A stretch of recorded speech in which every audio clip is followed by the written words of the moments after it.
آمن الرسول ما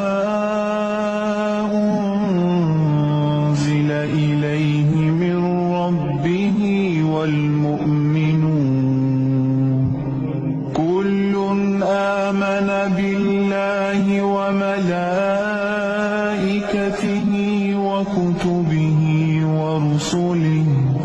لا نفرق بين أحد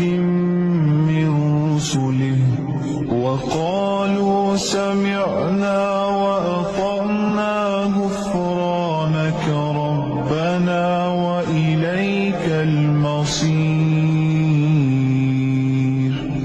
لا يكلف الله نفسا إلا وسعها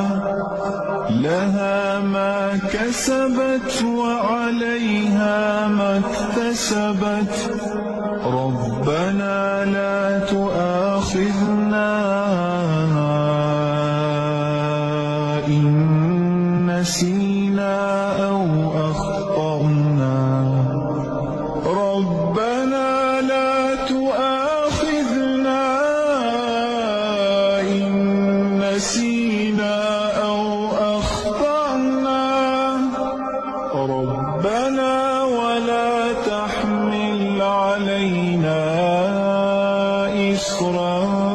كما حملته على الذين من قبلنا ربنا ولا تحمل